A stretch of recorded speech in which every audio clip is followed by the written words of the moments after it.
Hello everyone, I am Sanjay Kumar and I welcome you all on the YouTube channel of TET ज्ञान। पिछले video में हम लोगों ने रीडिंग स्किल से संबंधित क्वेश्चंस को डील किया था हम लोगों ने। आज हम लोग सीटेट में आए हुए जितने भी लगभग क्वेश्चंस हैं जो राइटिंग स्किल से संबंधित हैं, उसे एक बार या कई दफ़ा भी पूछा गया है पेपर में। आज उन सवालों को हमने इकट्ठा किया है जो भी जब शुरू से लेकर अंत तक के, एक आध दो सवाल शायद छूट भी गए हों, लेकिन लगभग क्वेश्चंस को हम लोगों ने इकट्ठा किया है और सोचा है कि उसके बारे में आपको बताया जाए, उसी को वर्णन किया जाए और सही सवालों का जवाब आप तक पहुँचे।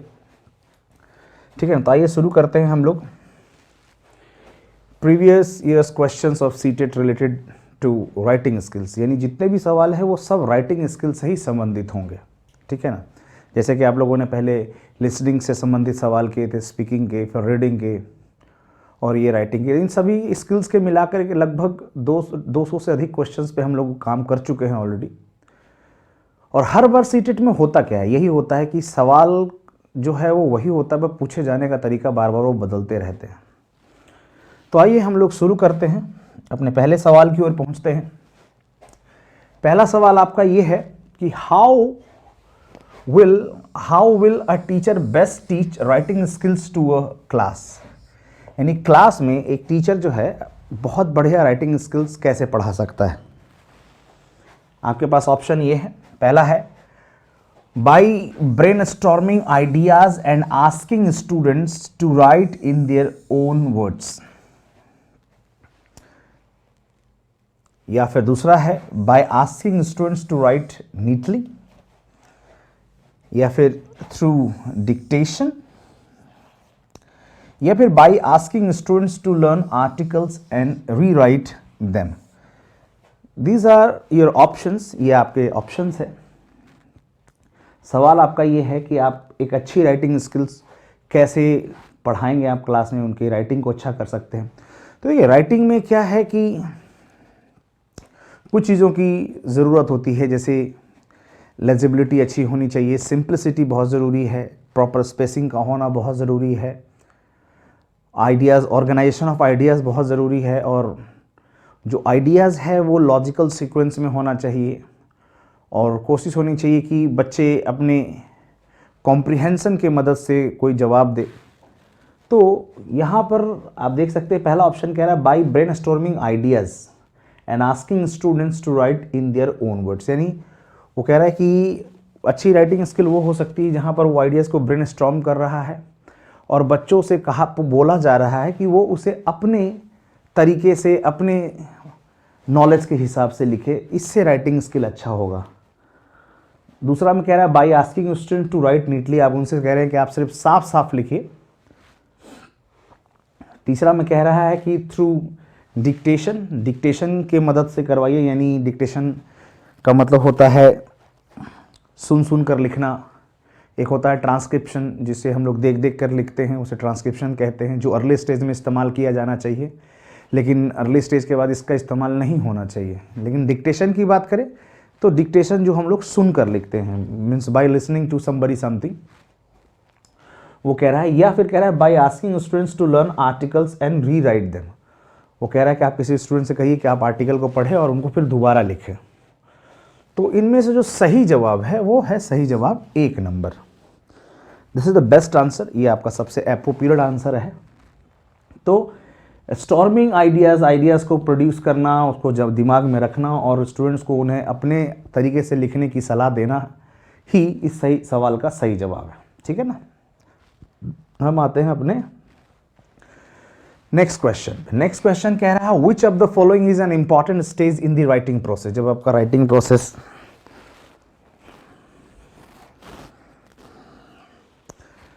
राइटिंग प्रोसेस है उसमें आपको बताना है कि सबसे इंपॉर्टेंट पार्ट क्या है, प्रोसेस क्या है। क्या वो मेमोराइजेशन है, याद करना, क्या वो कैलीग्राफी है। कैलीग्राफी का मतलब होता है पूरी तरह से कर्सिव में लिखना और try to use special pencils, या कॉम्प्रिहेंशन समझ होना, या एडिटिंग उसे एडिट करना। तो जो इसमें जो सबसे इम्पॉर्टेंट पार्ट है राइटिंग के प्रोसेस का, वो है उसकी कॉम्प्रिहेंशन। समझ में आना बेहद ज़रूरी है, कॉम्प्रिहेंशन होना बहुत ज़रूरी है। समझ यदि नहीं रहा है बच्चा तो इन दैट केस वो अपने लैंग्वेज में नहीं लिख पाएगा। इसलिए इस सवाल का जो सही जवाब है वो है 3 नंबर। गौर से देख लीजिएगा।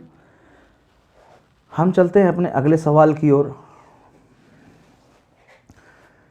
अगला सवाल है the 2 skills required to take notes effectively. एक तो होता है नोट टेकिंग, एक होता है नोट मेकिंग। क्लास के दौरान, लेक्चर के दौरान जो हम अपनी तरफ से जल्दी जल्दी लिखते हैं उसे हम लोग नोट टेकिंग कहते हैं। उसके बाद जो हम करते हैं वो आपका नोट मेकिंग होता है। तो कह रहा है नोट टेकिंग के दौरान 2 स्किल्स बहुत ज़रूरी है, वो इनमें से कौन कौन से हैं आपको बताने हैं। कह रहा है कि री राइटिंग अ टेक्स्ट और यूजिंग योर ओन वर्ड्स, यानी टेक्स्ट को अपने दोबारा लिखना है और उसमें अपने शब्दों का इस्तेमाल करना। क्या ये नोट टेकिंग के लिए है? या राइटिंग लेजिबली विद करेक्ट पंक्चुएशन, यानी आप पठनीय राइटिंग लिखिए। लेजिबल का मतलब पठनीय, पढ़ने लायक होना चाहिए और करेक्ट पंक्चुएशंस होना चाहिए। ये नोट टेकिंग की बात हो रही है, राइटिंग की बात नहीं हो रही है, नोट टेकिंग की बात हो रही है। या राइटिंग फ्लुएंटली यूजिंग कंजक्शन, कह रहे हैं आप तेजी से लिखिए और उसमें सही कंजक्शन का प्रयोग करें, ये है। या using symbols and abbreviation instead of words, कह रहा है कि आप जब नोट टेकिंग कर रहे हैं तो शब्दों के जगह पर आप कोशिश करें कि कोई सिंबल ले लिया या फिर शब्दों को एब्रिविएट यानी संक्षेप में लिख दिया। ये नोट टेकिंग के लिए बता रहे हैं। अब आप देख सकते हैं आपके लिए क्या जवाब होना चाहिए। इस सवाल का जो सही जवाब है वो है 4 number, using symbols and abbreviation in instead of words. क्योंकि देखिए आप नोट टेकिंग कर रहे होते हैं, लेक्चर के दौरान कर रहे होते हैं, तो उस परिस्थिति में आपको काफ़ी फ्लुएंट राइटिंग लिखनी होती है। इसके जगह पर आप, इसीलिए जब भी आप नोट टेकिंग कर रहे होते हैं तो शब्दों के जगह पर आप कोई सिंबल यूज़ कर सकते हैं, एब्रीविएट वर्ड यूज़ कर सकते हैं, यानी चीज़ों को छोटा करके लिखने की कोशिश होनी चाहिए, ठीक है ना। तो ये 2 स्किल्स बहुत ज़रूरी है किसके लिए? नोट टेकिंग के लिए। हम अपने अगले सवाल की ओर चलते हैं। अगला सवाल आपका है क्रिएटिंग और retrieving what the students wants to say and then generating a suitable text to say are stages of dash process. कह रहा है कि creating what the student wants to say, यानी उसको क्रिएट करना, क्या स्टूडेंट्स कह रहा है, फिर then generate a suitable text, फिर जनरेट करना सुटेबल टेक्स्ट, वो किसका प्रोसेस होता है? क्या वो स्पीकिंग का है, क्या वो क्रिएटिव का है, वो लिसनिंग का है और राइटिंग का है?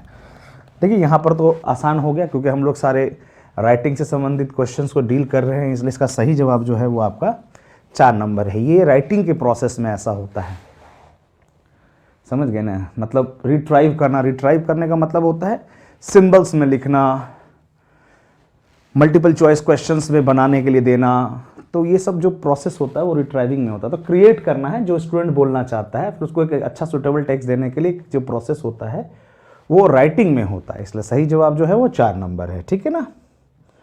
हम अपने अगले क्वेश्चंस की ओर चलते हैं।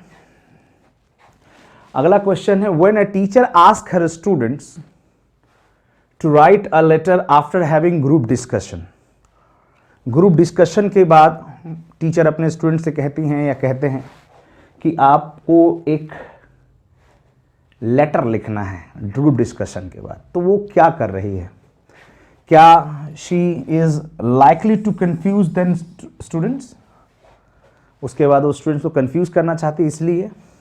या adopting the direct method of language teaching, क्या वो ऐसा कर रही है तो इसका मतलब क्या वो डायरेक्ट मेथड को चुन रही है लैंग्वेज को सिखाने के लिए। या इंटीग्रेटिंग डिफरेंट लैंग्वेज स्किल्स, क्या वो लैंग्वेज के जो डिफरेंट स्किल्स होते हैं, अलग अलग जो स्किल्स होते हैं उसको मिला करके पढ़ाना चाहती हैं। या फॉलोइंग अ ट्रेडिशनल मेथड, क्या वो ट्रेडिशनल यानी ओल्ड मेथड का प्रयोग कर रही हैं। सवाल बहुत आसान है, जाहिर सी बात है। पहले ग्रुप डिस्कशन हुआ है तो ग्रुप डिस्कशन होगा तो उसमें लिसनिंग और स्पीकिंग तो होना ही है। उसके बाद आप उसको लेटर के रूप में लिखना चाहेंगे तो जैसे आप उसे लेटर के रूप में रूपांतरित करते हैं, जब आप ट्रांसफॉर्म करेंगे तो राइटिंग स्किल्स भी वहाँ पर आ जाएगा। तो इसलिए जो सही जवाब का हिस्सा है वो है आपका 3 number, integrating different language skills, यानी वो डिफरेंट लैंग्वेज स्किल्स को इंटीग्रेट कर रहा है। मिला के पढ़ा रही है मैडम, इसलिए करना चाहती हैं, ठीक है ना। अब हम चलते हैं अपने अगले क्वेश्चंस की ओर। कन्वेंशन ऑफ राइटिंग, जो कन्वेंशन ऑफ राइटिंग है वो क्या इंक्लूड करता है, यानी राइटिंग का एक स्वरूप, मतलब लैंग्वेज पूर्ण भी ना लिखा जाए तब भी वो राइटिंग को प्रोड्यूस कर सकता है, वो क्या हो सकता है, क्या स्टोरी आइडियाज़, स्टोरीज़ के आइडियाज़ की बात हो रही है यहाँ पर, या फिर प्रॉपर पंचुएशन की बात हो रही है यहाँ पर, क्या इमेजिनेशन की बात हो रही है, या गुड वोकैबुलरी की बात हो रही है। देखिए ये सवाल 2 या 3 बार तो सीटेट में बराबर पूछा गया कि कन्वेंशन ऑफ राइटिंग क्या इंक्लूड करता है। तो कन्वेंशन ऑफ राइटिंग जो इंक्लूड करता है वो इंक्लूड करता है प्रॉपर पंचुएशन। प्रॉपर पंचुएशन जो है वही राइटिंग का एक कन्वेंशन है, एक दूसरा स्वरूप है, उसका दूसरा रूप है, समझे ना। तो सिंबल्स या पंचुएशन दोनों को कहा जाता है। तो इसलिए इसका जो सही जवाब है 6 नंबर का, यानी कन्वेंशन ऑफ राइटिंग जो इंक्लूड करता है वो अपने लिए प्रॉपर पंचुएशन को इंक्लूड करता है, ठीक है ना। आगे चलते हैं हम लोग। आपका अगला सवाल है कि which of the following descriptors can be used for assessing the learner's writing skills। कौन सा इसमें से ऑप्शन है जो राइटिंग स्किल्स को एसेस करेगा। क्या their रीडिंग एबिलिटी, उनके पढ़ने की एबिलिटी से आप उनके राइटिंग स्किल्स को एसेस करेंगे, या फिर their प्रोनाउंसिएशन एंड स्पेलिंग, क्या आप उनके प्रोनाउंसिएशन और स्पेलिंग्स को ध्यान में रख करके एसेस करेंगे, या ऑर्गेनाइजेशन ऑफ आइडियाज़, जो आइडियाज़ उन्होंने ऑर्गेनाइज किया है उनके आधार पर उन्हें एसेस करेंगे, या हैंड राइटिंग यानी उनकी जो लिखावट है उस पर ज़्यादा ध्यान देंगे, ठीक है ना। देखिए अर्ली स्टेजेस की बात होती है तो हम लोग we always suggest students to go through free writing, कि मतलब आप we don't have to focus a lot on the vocabulary, proper grammar, proper punctuation, वो फ्री राइटिंग होती है, let them write whatever they want to write। लेकिन यहाँ पर ऐसा कुछ नहीं करा, राइटिंग स्किल को एसेस करना है आपको, एक तरीके से निरीक्षण करना है, टेस्ट लेना है, उनको इवेल्युएट करके देना है। तो उसमें जो सबसे इम्पॉर्टेंट पॉइंट होना चाहिए आपको जो चेक करना है वो है आपका ऑर्गेनाइजेशन ऑफ आइडियाज़। आइडियाज़ को आपको ऑर्गेनाइज करना है। आपको आइडियाज़ यदि बच्चा ने सही तरीके से ऑर्गेनाइज कर रखा है, सीक्वेंस में लिख रखा है, कभी कभी ऑर्गेनाइजेशन ऑफ आइडियाज़ तो है ही इम्पॉर्टेंट, लेकिन वो सीक्वेंस का यदि ऑप्शन आता है तो वो ज़्यादा इम्पॉर्टेंट हो जाता है, क्योंकि आइडिया तो लोग कभी कभी इंक्लूड कर देते हैं लेकिन वो सीक्वेंस में नहीं होने की वजह से वो राइटिंग स्किल्स फेलियर माना जाएगा।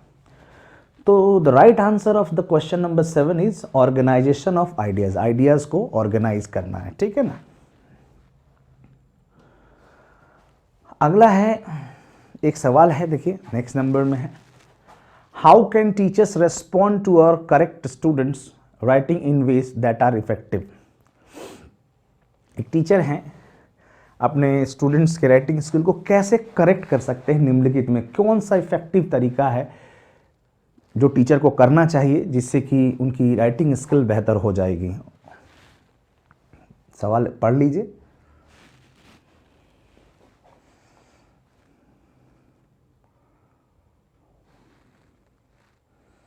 चलिए पहला ऑप्शन देखते हैं। ऑप्शन कह रहा है कि आप टीचर हैं तो आप एक कर सकते हैं कि offering encouraging and summary remarks, आप उन्हें ऑफर करें, एक थोड़ा इनकरेज और समरी रिमार्क्स दें, या फिर आप लोकेटिंग पैटर्न्स ऑफ एरर, गलती होने का जो पैटर्न है उसको ज़रा पता करें, एंड सजेस्टिंग इम्प्रूवमेंट, और उन्हें सजेस्ट करें कि वो इम्प्रूव करें, सलाह दे कि आप इम्प्रूव करें, यहाँ गलती है बताइए, या फिर करेक्टिंग एवरी एरर इन दी ऐसे, आप जितना भी उन्होंने लिखा है उनके आप एक एक चीज़ को आप करेक्ट कर रहे हैं, ये करना अच्छा होगा, या फिर writing detailed comments in the margin, जो राइटिंग में उन्होंने डिटेल्ड लिखे हैं उनके कमेंट्स के मार्जिन को चेक करना। तो कैसे करेक्ट करना है, how can the teacher respond to a correct students writing in ways that are effective, जो इफेक्टिव तरीका है वो आपको चेक करके दिखाना है। तो चेक करके जब हमें दिखाना है तो वो जो सही ऑप्शन होगा आप देख लीजिए क्या लग रहा है आपको, 1, 2, 3 या 4। यहाँ पर जो जवाब डिसाइड होगा वो डिसाइड होगा जवाब number 2, locating patterns of error and suggesting improvement. आपको एरर का पता करना है कि वो किस तरह की गलतियाँ बार बार कर रहा है।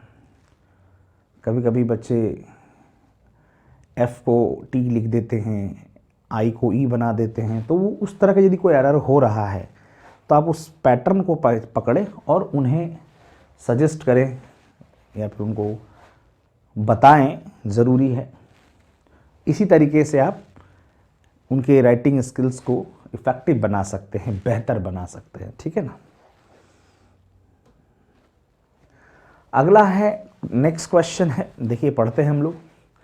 अ language teacher wants her students to write for an authentic audience and purpose, what would be the best writing task to achieve this. कह रहे हैं कि टीचर जो है वांट्स हर स्टूडेंट, वो चाहते हैं अपने स्टूडेंट कि वो कुछ लिखे for an authentic audience, authentic audience के लिए, ऑन पर्पस, वो देखना चाहते हैं कि उनका उद्देश्य क्या है।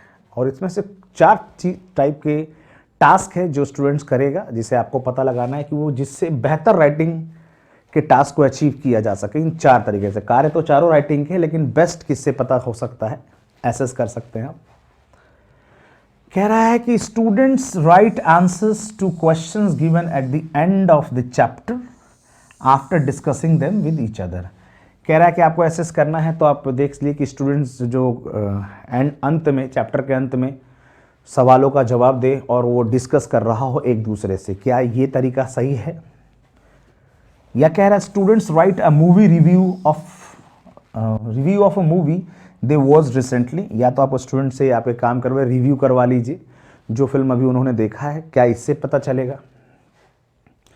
या students right on the topic my school, या तो आप उसको माई स्कूल के ऊपर टॉपिक लिखवा के चेक कर लीजिए, इससे क्या पता चलेगा। या कह रहा है students write a letter to the principal, एक स्टूडेंट जो है अपने टीचर या प्रिंसिपल को लेटर लिख रहे हैं और एक्सप्रेस कर रहे हैं their opinion on a school related issues, school related issues को वो डिस्कस कर रहे हैं। ये 4 ऑप्शंस हैं, आपको ये पता लगा बताना है कि ऑथेंटिक पर्पस और को जानना है, उनके राइटिंग स्किल को चेक करना है, किस तरह के एक्टिविटीज से आप उनके राइटिंग को पता लगा सकते हैं कि this is the way by which we can assess और we can evaluate writing skill of the students, कैसे पता करेंगे। तो देखिए, इस सवाल का जो सही जवाब होना चाहिए वो होना चाहिए क्वेश्चन नंबर, आंसर नंबर 4। कि देखिए, जहाँ तक यदि हम 3 नंबर ऑप्शन की बात करें तो कह रहा है माई स्कूल, तो माई स्कूल के बारे में यदि बात करेंगे तो जो टॉपिक जो माई स्कूल से संबंधित होगा वो सब कुछ इक्वल होगा, एक जैसा ही नॉलेज होगा, कुछ नया ऑर्गेनाइजेशन नहीं होगा।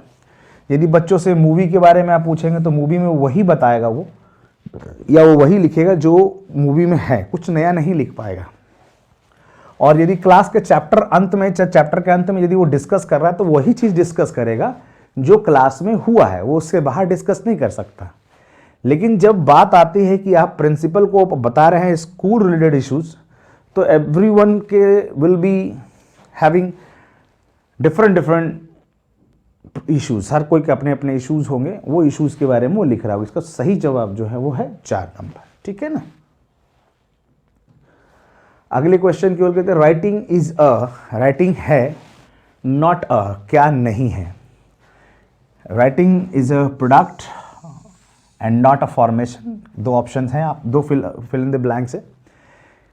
क्या राइटिंग एक प्रोडक्ट है, फॉर्मेशन नहीं है। क्या राइटिंग एक प्रोसेस है, प्रोडक्ट नहीं है। क्या राइटिंग एक प्रोसेस है लेकिन फॉर्मेशन नहीं है। क्या राइटिंग एक प्रोडक्ट है और प्रोसेस नहीं है। देखिए, राइटिंग तो तय कर लीजिए कि राइटिंग जो है वो एक प्रोसेस है, राइटिंग जो है वो एक प्रोसेस है, राइटिंग तो प्रोसेस है। और राइटिंग जो नहीं है वो क्या है, प्रोडक्ट।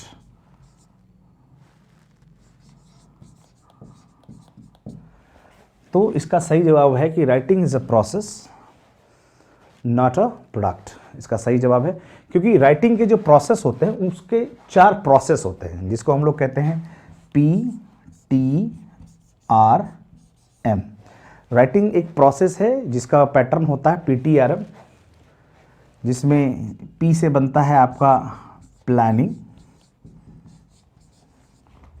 T से बनता है आपका ट्रांसलेटिंग,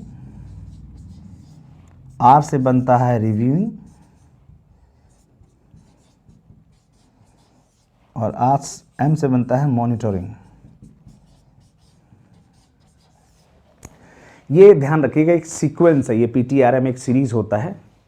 तो पहले ज़रूरी है प्लान किया जाए, फिर ट्रांसलेट का मतलब होता है एक भाषा से दूसरी भाषा में तब्दील करना, रिव्यू करने का मतलब अपने आइडियाज़ को रिव्यू करना होता है, और मॉनिटरिंग का मतलब एक तरीके से रिव्यू ही करना होता है। लेकिन क्या रिव्यू करना होता है, इसमें पंक्चुएशंस, ग्रामर, वोकैबुलरी, स्पेसिंग, इन चीज़ों को यदि हम रिव्यू कर रहे हैं तो वो मॉनिटरिंग में आता है। तो ठीक है ना, तो PTRM का सीरीज याद रखेंगे। इसलिए राइटिंग क्या है, writing is a process not a product. ये कोई प्रोडक्ट नहीं है, प्रोसेस है, प्रोसेस से गुजरना होता है इनको।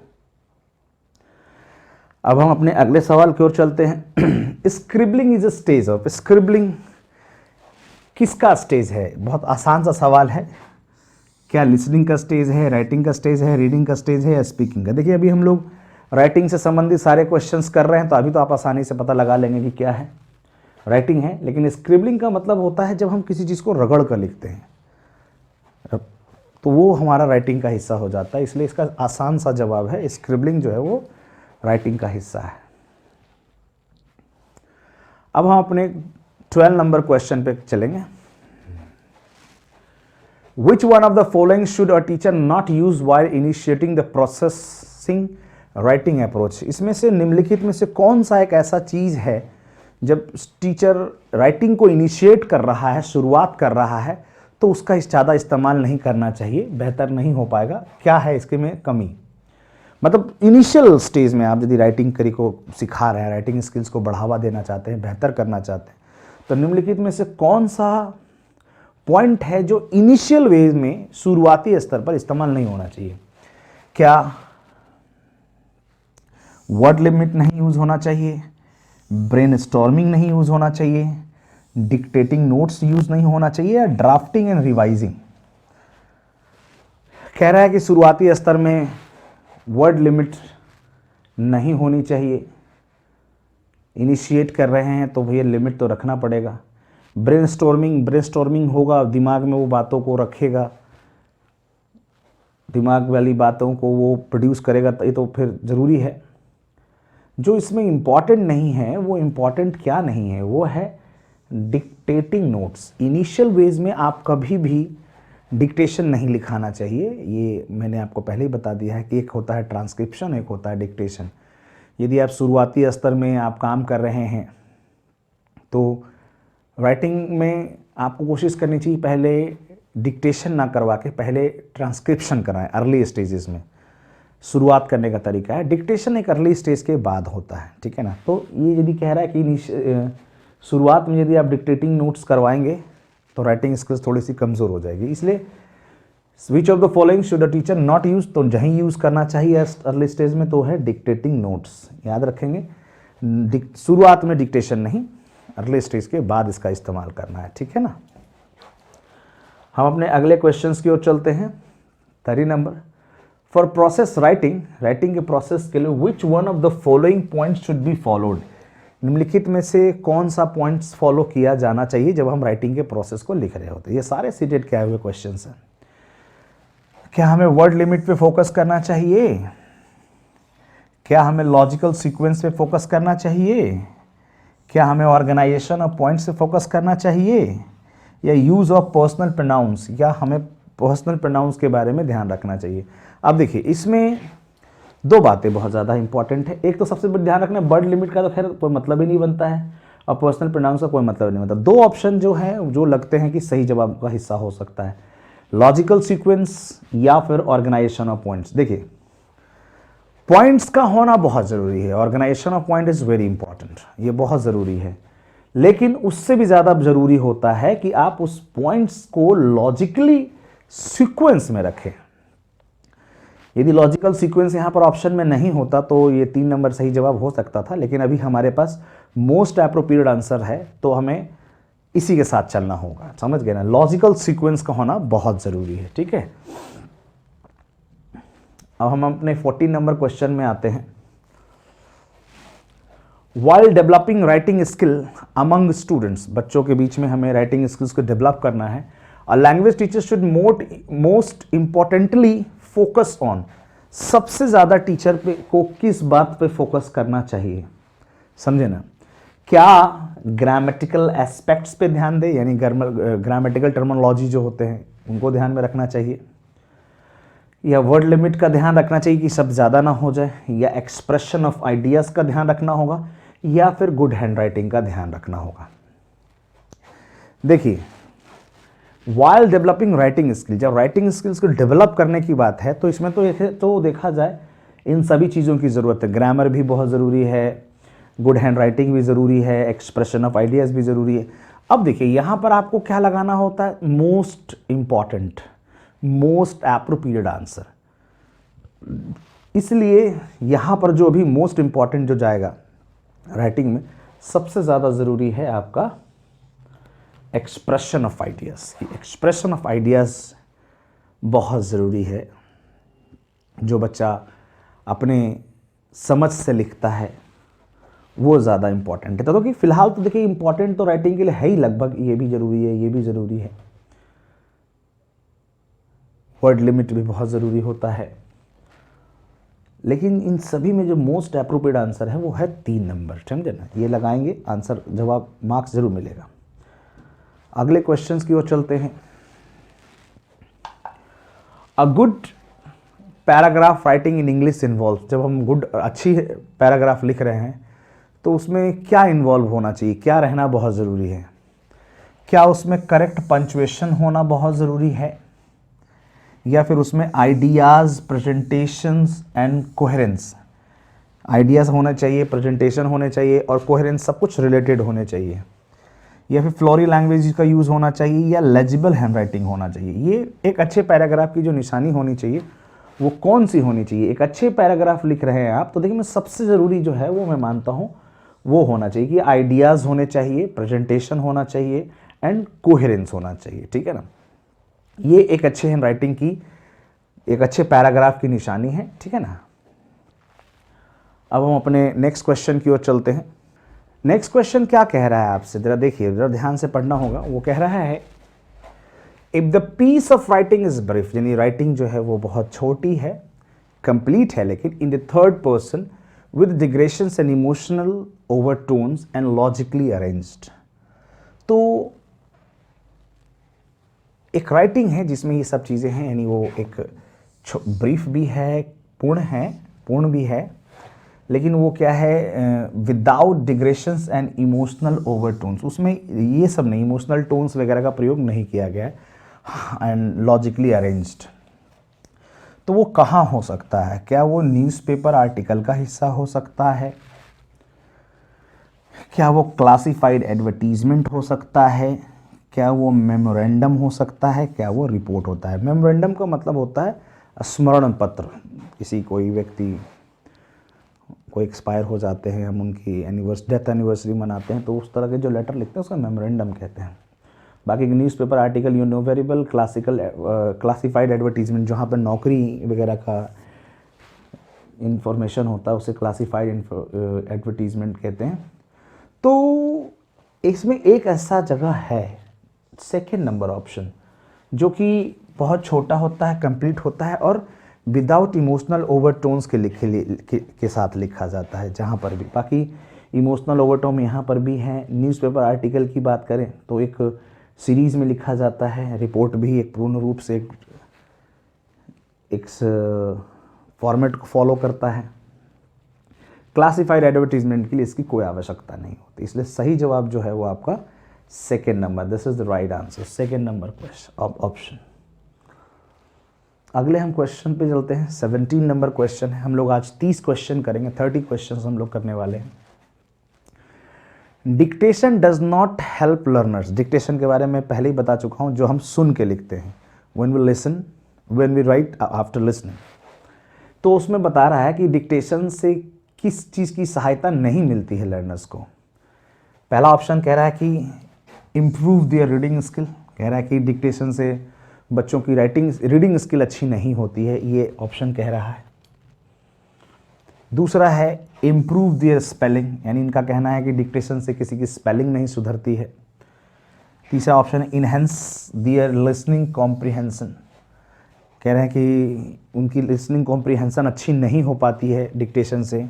या इंक्रीज देयर कंसंट्रेशन, उनका कंसंट्रेशन बेहतर नहीं हो पाता डिक्टेशन से। तो आप सोचिए डिक्टेशन का मतलब क्या होता है भाई, सुनकर लिखना। जब हम किसी को सुनेंगे तो कंसंट्रेशन जो है वो तो ऑटोमेटिक बढ़ जाएगा, क्योंकि हमें टास्क पूरा करना है। तो ये हेल्प तो करता है, इसलिए ये जवाब नहीं होगा। दूसरा enhance their listening skill, listening comprehension, जाहिर सी बात है यदि हम डिक्टेट कोई करवा रहा है, हमें कोई बोल रहा है और हम लिख रहे हैं, या फिर हम किसी को सुन के लिख रहे हैं, तो हमें एक अच्छे तरीके से सुनना होगा, इसलिए लिसनिंग भी हमारी अच्छी हो जाएगी। तो ये भी हेल्प करता है, तो ये भी ऑप्शन नहीं हो सकता है। ध्यान रखिएगा, ये कह रहा है नॉट। यदि कहता है कि नहीं डिक्टेशन से फ़ायदे क्या होते हैं, तो ये भी फ़ायदा होता है, 4 नंबर भी फ़ायदा है, 3 नंबर भी फ़ायदा है। और कह रहा है दूसरे नंबर में कह रहा है इम्प्रूव देयर स्पेलिंग। जब डिक्टेशन करवाया जाता है तो उस यदि सही प्रोनाउंसिएशन के साथ उसे डिक्टेट करवाया जा रहा है तो उसकी राइटिंग स्पीड के साथ साथ स्पेलिंग की भी प्रॉब्लम दूर हो जाती है, यानी इम्प्रूव होता है। तो ये तो होता ही है। यदि नॉट नहीं होता तो 2 और 3 और 4 ये तीनों ऑप्शन सही होता है, लेकिन नॉट होने के कारण इसका जो सही जवाब है डिक्टेशन से किसी के रीडिंग स्किल को बेहतर नहीं किया जाता है। रीडिंग स्किल अलग, रीडिंग का डिक्टेशन से कोई लेना देना नहीं, ठीक है ना। तो इसका सही जवाब जो है वो 1 नंबर है। हम अपने अगले क्वेश्चंस की ओर चलते हैं। In free writing a learner is engaged in, free writing में कहाँ लर्नर इंगेज्ड होता है। पहला है कह रहा फ्री राइटिंग के लिए कह रहा है expressing ideas without giving much attention to spelling and grammar. कह रहा फ्री राइटिंग में क्या होता है कि आपको बहुत ज़्यादा ध्यान नहीं देना है उनके स्पेलिंग और उनके ग्रामर पे। क्या ये जवाब हो सकता है। लिसनिंग आउट थिंग्स शी और ही हैज़ जस्ट मेमोराइज, उन चीज़ों को सुनना जो अभी उन्होंने ताज़ा याद किया है।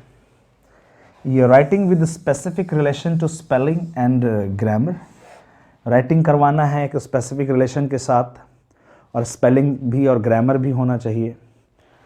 या writing sentences without applying his और हर माइंड, बिना दिमाग के लिखवाने के लिए कहना है फ्री राइटिंग में। देखिए फ्री राइटिंग का मतलब क्या है कि एक इनिशियल स्टेज ऑफ राइटिंग, जहाँ पर आपको बहुत ज़्यादा चीज़ों पर ध्यान नहीं देना है, प्रॉपर ग्रामर पे, प्रॉपर वोकेबलरी पे ध्यान नहीं देना है। इसलिए जो इसका सही जवाब हो जाता है वो जवाब हो जाता है 1 नंबर। समझ गए ना। 18 का आंसर जो होगा expressing ideas without giving much attention, मतलब फ्री राइटिंग यही होता है। उनके आइडियाज़ पे आपको ज़्यादा फोकस नहीं करना है, उनके स्पेलिंग पे ज़्यादा फोकस नहीं करना है, और ग्रामर पे फोकस नहीं करना है, ठीक है ना। ये फ्री राइटिंग के लिए इस्तेमाल किया जाता है, ठीक है। उसके बाद अगले क्वेश्चंस की ओर हम लोग चलते हैं। 19 नंबर क्वेश्चन है, देखिए वो क्या कहता है आपसे।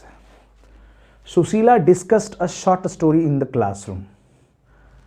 सुशीला क्लासरूम के अंतर्गत एक छोटी सी कहानी को डिस्कस करती हैं। And ask her students to write an article for a newspaper on the theme of the story. अब वो कह रही हैं कि आप जो सुना है उन्हीं के ऊपर आप एक आर्टिकल लिखिए, for a newspaper on the theme of the story. फिर ये न्यूज़पेपर के लिए होगा। तो what is this writing known, इस तरह का राइटिंग को आप क्या कहेंगे। जब टीचर आपको डिस्कस कर देता है, फिर आपसे कहता है कि आप उसके ऊपर एक आर्टिकल लीजिए और newspaper on the theme of the story, फिर वो न्यूज़पेपर के लिए होगा जो उसमें वो छप सकता है, इंक्लूड किया जा सकता है। तो इस तरह की राइटिंग को आप क्या कहेंगे। क्या आप उसे शॉर्ट ऐसे कहेंगे, क्या आप कह सकते हैं राइटिंग फॉर अ न्यूज़पेपर, या एक्स्ट्रापोलेटिव राइटिंग, या फिर लॉन्ग आंसर्स। देखिए गलत को छाट लेते हैं, ये शॉर्ट स्टोरी ऐसे तो है नहीं, इसलिए सही ये गलत हो जाएगा। कोई लॉन्ग आंसर्स की बात है, 2 ही ऑप्शंस बचते हैं, या तो राइटिंग फॉर अ न्यूज़पेपर या एक्स्ट्रापोलेटिव राइटिंग। अब क्लास में चीज़ों को डिस्कस किया गया है तो सेम टू सेम तो नहीं लिखा जा सकता है, बच्चा जब उस पर आर्टिकल लिखेगा तो कहीं ना कहीं कुछ ज़्यादा एक्स्ट्रा करेगा ही, इसलिए जो इसका सही जवाब है वो है 3 नंबर, यानी 19 का, यानी जो सवाल अभी आपने देखा है उसका जो सही जवाब है वो है एक्स्ट्रापोलेटिव राइटिंग। बहुत ज़्यादा आइडियाज़ का मिश्रण करना, अपने तरफ से मिला के लिखना, वो यहाँ पर होगा। तो 19 का ये जवाब हो गया। हम अपने चलते हैं अगले क्वेश्चंस की ओर। 20 नंबर कि which one of the following is not a step in the process of developing writing skills. कौन सा एक ऐसा ऑप्शन है जो राइटिंग डेवलपमेंट स्किल्स जो है उसका हिस्सा नहीं है, उससे राइटिंग डेवलप नहीं होता है। क्या ड्राफ्टिंग से राइटिंग डेवलप नहीं होगा, या प्रूफ रीडिंग से राइटिंग डेवलप नहीं होगा, क्या एडिटिंग से नहीं होगा, या फिर ट्रांसक्रिबिंग से नहीं होगा। देखिए, राइटिंग को इम्प्रूव करने के लिए ड्राफ्टिंग भी चाहिए, तो इसलिए लेकिन यहाँ पर ध्यान रखेंगे ये नॉट शब्द का प्रयोग किया गया है, इसका मतलब एक जो नेगेटिव है वो बताना है आपको। तो ड्राफ्टिंग तो राइटिंग में होता ही है, प्रूफ रीडिंग भी होना चाहिए, इसलिए ये भी ऑप्शन नहीं हो सकता है। एडिटिंग भी बहुत ज़रूरी है, इसलिए ये भी नहीं हो सकता है। और ये ट्रांसक्रिबिंग, सही जवाब जो है वो ट्रांसक्रिबिंग है, यानी ट्रांसक्रिबिंग का मतलब वही ट्रांसक्रिबिंग जब हम चीज़ों को देख कर लिखते हैं। तो देख कर लिखना जो है वो राइटिंग डेवलपमेंट की इनिशिएट स्टेप है, वो शुरुआती स्टेप्स है, लेकिन उसका डेवलपमेंट से कोई लेना देना नहीं है। शुरुआत आप सिर्फ कर सकते हैं ट्रांसक्रिबिंग से, लेकिन वो राइटिंग के डेवलपमेंट में उसका कोई योगदान नहीं है।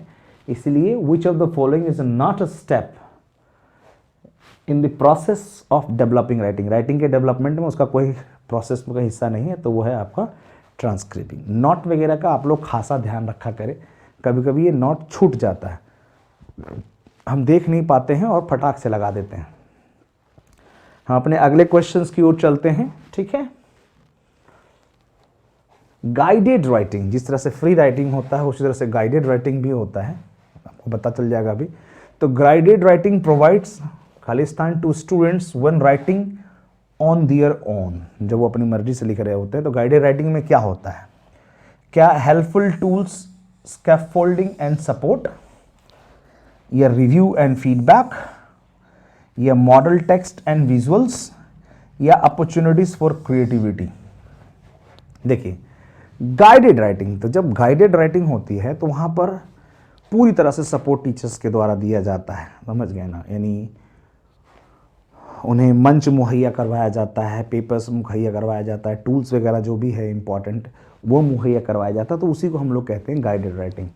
अब आप समझ ही चुके होंगे कि सही जवाब कौन सा है। वो सही जवाब जो है वो आपका 1 नंबर है। हेल्पफुल टूल्स दीजिए, स्कैफोल्डिंग यानी मंच दीजिए, एंड सपोर्ट कीजिए, आप उनका सहयोग कीजिए जो भी उनकी ज़रूरतें हैं, तो वो होता है आपका गाइडेड राइटिंग, ठीक है ना।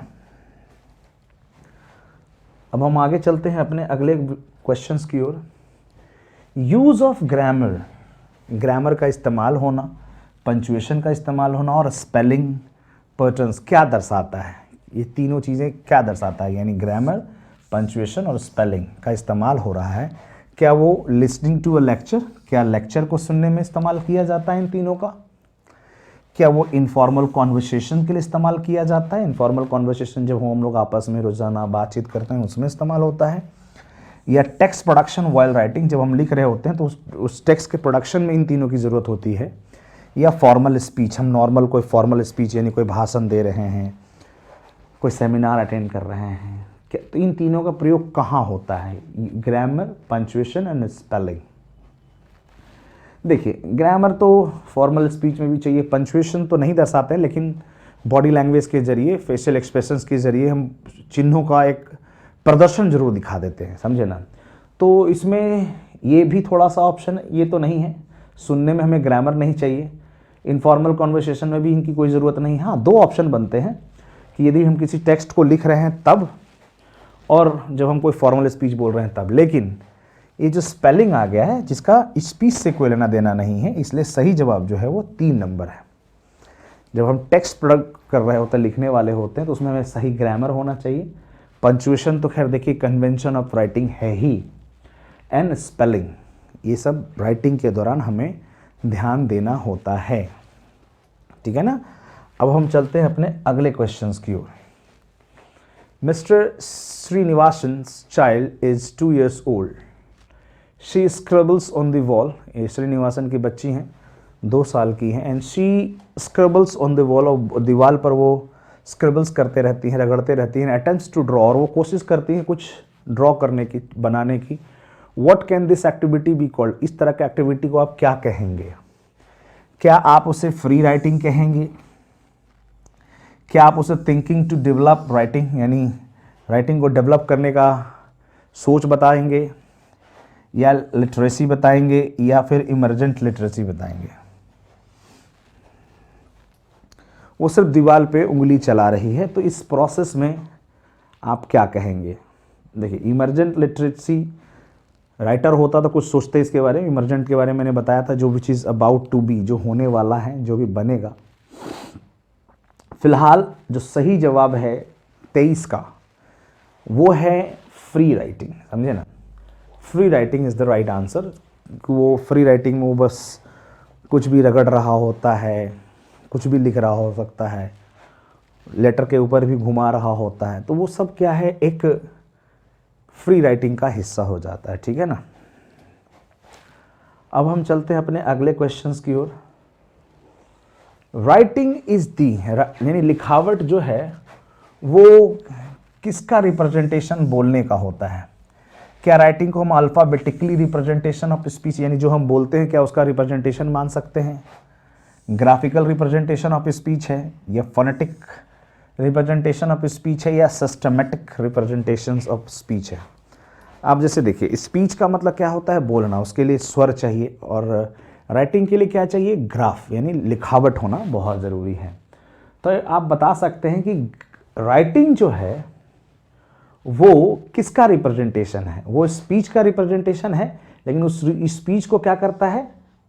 ग्राफ दे देता है. इसलिए आप कह सकते हैं कि writing is the graphical representation of speech. लेकिन अब यदि अब यही मैं कर देता कि स्पीच के यहां पर मैं लिख देता स्पीकिंग, स्पीकिंग इज दी, क्या ग्राफिकल भरते हैं या फिर फोनेटिकल? वो फिर हो जाता है आपका फोनेटिकल. फिलहाल तो राइटिंग के ऊपर है. देखिए, बदलेगा तो जवाब भी बदलेगा. फिलहाल क्या है? राइटिंग क्या है? राइटिंग एक ग्राफिकल है, यानी उसे हम लिखते हैं. लेकिन लिखते किस चीज़ों को? किसी की स्पीच, किसी के द्वारा मन की बात, किसी के द्वारा सुनी गई बात जो लिखते हैं, तो वो ग्राफ में हो जाता है. इसलिए 24 का जो सही जवाब है वो है आपका 2 नंबर. अगले सवाल की ओर चलते हैं हम लोग. कन्वेंशन ऑफ राइटिंग इंक्लूड, माफ कीजिएगा, ये दोबारा आया है. दोबारा इसलिए आया है क्योंकि ये पेपर में भी 2 बार पूछा गया था. तो आपको याद रखना चाहिए कि कन्वेंशन ऑफ राइटिंग इंक्लूड क्या करता है? Proper punctuation. समझ गए ना? प्रॉपर पंक्चुएशन का होना बहुत ज़रूरी है. अगला आते हैं 26 नंबर क्वेश्चन पे आते हैं. क्या कह रहा है? Process approach to writing involves. वही चीज़ है कि राइटिंग में क्या क्या इन्वॉल्व होता है. कह रहा है brainstorming, outlining, drafting, revising, proof reading and drafting to final writing. ये क्या राइटिंग में ये सब इन्वॉल्व होते हैं? या फिर brainstorming, writing the first draft and final draft, क्या ये इंपॉर्टेंट होता है? या फिर outlining, revising and writing the final draft, क्या इंपॉर्टेंट है? या फिर writing the first draft and revising and the developing the final draft. देखिए, ये थोड़ा सा कंफ्यूज करता रहता है, लगभग एक जैसे लग रहे हैं. तो देखिए, ये भी ज़रूरी है, ये भी ज़रूरी है, और ये भी ज़रूरी है. लेकिन इसमें क्या है, एक कुछ इंपॉर्टेंट पॉइंट्स को ज़्यादा लिख रखा है, यानी इसमें इंक्लूड कर रखा है. ड्राफ्टिंग तो सब में दिख रहा है, रिवाइजिंग भी सब में दिख रहा है, फाइनल ड्राफ्ट भी सब में दिख रहा है. वो सब राइटिंग के लिए ज़रूरी है ही. लेकिन जैसे ब्रेनस्टॉर्मिंग का होना इसमें नहीं है, लेकिन ये होना चाहिए. आइडियाज़ तो पहले डेवलप होने चाहिए. बिना आइडिया डेवलप हुए पीटीआरएम यानी आप प्लान ही नहीं करेंगे तो आप चीज़ों को लिखेंगे कैसे? तो प्लानिंग तो होना चाहिए. तो ब्रेनस्टॉर्मिंग में प्लानिंग आ गया. फिर बाकी सारे पॉइंट्स सेम हैं जो सारे ऑप्शंस में मिल रहे हैं आपको. इसलिए इसका जो मोस्ट एप्रोप्रिएट आंसर होगा वो होगा पहला. 26 का पहला सही जवाब है, पहला, फर्स्ट. अगला आते हैं. The sequence of writing process would be in the following. अभी हमने आपको राइटिंग के प्रोसेस के बारे में बताया था कि राइटिंग प्रोसेस का कौन सा सीक्वेंस है. कह रहा है रिव्यूइंग, मॉनिटरिंग और ट्रांसलेटिंग. देखिए, हमने आपको सीरीज बता रखा है PTR एम। अब इसने 3 लिया है तो 3 यदि यहाँ से लेगा तो TRM होना चाहिए या PTR होना चाहिए, या तो TRM कर लो या तो PTR कर लो, एक घट भी जाएगा तो कोई दिक्कत नहीं। तो ये कह रहा है प्लानिंग, तो प्लानिंग ठीक है, ट्रांसलेटिंग सही है, PTR ठीक है, ये सही लग रहा है।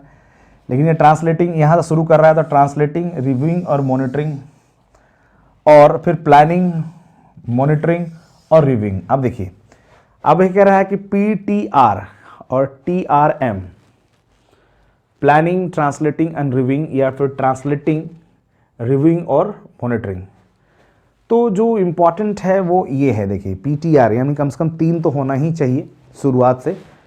प्लानिंग होनी चाहिए प्रॉपर, सही है, ये प्लानिंग का है, ट्रांसलेशन का है और रिव्यू का है, बिल्कुल सही जवाब हो जाएगा। 27 का आपका 2 नंबर, समझ गए ना, 2 number is very important. PTRM, P से बनता है प्लानिंग, T से बनता है ट्रांसलेटिंग, सब एक भाषा से दूसरी भाषा में भेजना, रिव्यू करने का मतलब आइडियाज़ को चेक करना, और मॉनिटरिंग जो इसका ऑप्शन में नहीं है। मॉनिटरिंग का मतलब होता है जब हम रिव्यू करते हैं किसका, उसके ग्रामर का, पंक्चुएशन का, जो लिखने के बाद फाइनल ड्राफ्टिंग। चलिए हम अपने 28 नंबर क्वेश्चन पे चलते हैं। In the writing process, writing का जो प्रोसेस है, ट्रांसलेटिंग मीन्स, जब हम राइटिंग लिख रहे हैं तो ट्रांसलेशन का क्या मतलब होता है। पहला ऑप्शन कह रहा है the rendering one language text to another, यानी एक भाषा को दूसरी भाषा में, एक टेक्स्ट को तब्दील करना। या कह रहा है use the right words and sentence to express your thoughts, यानी अपने थॉट्स को एक्सप्रेस करने के लिए जब हम सही शब्द और सही सेंटेंस का प्रयोग करते हैं तो क्या उसे हम ट्रांसलेशन कहते हैं। रिव्यू और रिटन टेक्स्ट एंड कंपेयरिंग 2 और मोर वर्जन्स ऑफ द टेक्स्ट, किसी भी लिखी हुई चीज़ों को रिव्यू करना और तुलना करना, क्या ये ट्रांसलेशन है। या reformulate based on feedback from other readers, क्या ये आपका ट्रांसलेशन। तो ट्रांसलेशन का क्या मतलब होता है, एक भाषा का दूसरी भाषा में तब्दील होना चाहिए, चाहे वो बोल के किया जाए या फिर वो लिख के किया जाए। यहाँ पर लिखा हुआ है सही जवाब कि the rendering of one language text to another, यानी जो लैंग्वेज की एक टेक्स्ट है उसे दूसरी में तब्दील करना ही आपका ट्रांसलेशन का हिस्सा होता है। इसलिए 28 नंबर का जो सही जवाब है वो है पहला। तो हम चलते हैं 29 नंबर क्वेश्चन में। ये तीनों लास्ट के ट्रांसलेशन पर ही हैं, तीनों पूछा जाएगा। While translating a subject and using the translation in the mainstream curriculum, the benefit is, क्या बेनिफिट हो जाता है ट्रांसलेशन से। क्या enabling teachers who are not competent in the mainstream language to take classes, ये उनके लिए बेहतर हो जाता है जो who are not competent in the mainstream language, यानी उस भाषा में बहुत ज़्यादा सहज नहीं है, तो ये उनके लिए बेनिफिट हो जाता है। या फिर ये स्टैंडर्डाइजिंग कल्चरल आइडेंटिटी, एक अच्छा कल्चरल आइडेंटिटी बन जाता है। या फिर प्रोमोटिंग नेशनल आइडेंटिटी, ये आपके नेशनल आइडेंटिटी को प्रमोट करता है। या इनरिचिंग लिंग्विस्टिक कैपेबिलिटी एंड एप्रिसिएशंस, कह रहा है कि ये आपका क्या दर्शाता है कि इनरिचिंग लिंग्विस्टिक कैपेबिलिटी, यानी भाषा के जो कैपेबिलिटी है, ज्ञान है, वो आपको बहुत बेहतर करते हुए दिखा रहा होता है ट्रांसलेशन जब चल रहा होता है। तो बिल्कुल सही जवाब है ये, सही जवाब है 4 नंबर, इनरिच लिंग्विस्टिक कैपेबिलिटी, यानी उन्हें अच्छे लिखने की काबिलियत होगी, सहजता होगी, प्रॉपर वोकैबुलरीज, यानी भाषा के ज्ञान, यानी विज्ञान के बारे में उनको बहुत ज़्यादा इंपॉर्टेंट नॉलेज होता है ट्रांसलेशन करने वाले के लिए। इसलिए जो सही जवाब है 29 का वो है 4 नंबर, ठीक है ना। आज का हम आखिरी सवाल देखेंगे। Translation is an activity given when students require, translation एक प्रकार की एक्टिविटी है, दिया जाता है जब स्टूडेंट्स की क्या ज़रूरत होती है। पहला कह रहा है जब वो redraft one text into another format, जब वो एक टेक्स्ट को अनदर फॉर्मेट में तब्दील कर रहे हैं तो क्या वो उस समय ट्रांसलेशन की जरूरत होती है। या री राइट इन दियर मदर टंग, जब वो अपने ही भाषा को मदर टंग में ही लिख रहा है, क्या उसे कह सकते हैं। या translate mother tongue to English, यानी मदर टंग को जब हम इंग्लिश में कहते हैं तो क्या उसे ट्रांसलेशन कहते हैं। या express their ideas in words, जब वो अपने वर्ड्स को में अपने आप के आइडियाज को एक्सप्रेस कर रहे होते हैं। तो ट्रांसलेशन का मतलब क्या होता है, एक भाषा से दूसरी भाषा। जाहिर सी बात हमारे लैंग्वेज 1 और लैंग्वेज 2 है, तो लैंग्वेज 1 हिंदी और लैंग्वेज 2 इंग्लिश है। तो जो इसका सही जवाब जो जाएगा वो है translate mother tongue to English, translate mother tongue to English, ठीक है ना। तो देखिए ये आपके 30 क्वेश्चंस जो प्रीवियस सीटेट के एग्जाम्स में पूछे गए हैं, लगातार पूछे गए हैं, सवाल पूछने का तरीका भी लगभग सेम रहा है, थोड़ा सा लैंग्वेज बदल देते हैं। तो आप लैंग्वेज स्किल्स के ये सारे क्वेश्चंस आज आपने डील किया है। आज स्किल्स खत्म हो गई। अगली क्लासेस में, अगले वीडियोस में हम लोग कुछ और नए सब्जेक्ट के साथ, नए टॉपिक्स के साथ आपसे जुड़ेंगे। आपको यदि ये वीडियो पसंद आई हो तो ज़रूर लाइक करें, सब्सक्राइब करें, लोगों से भी कहें वीडियो देखने के लिए, ठीक है ना। आज के लिए इतना ही, धन्यवाद।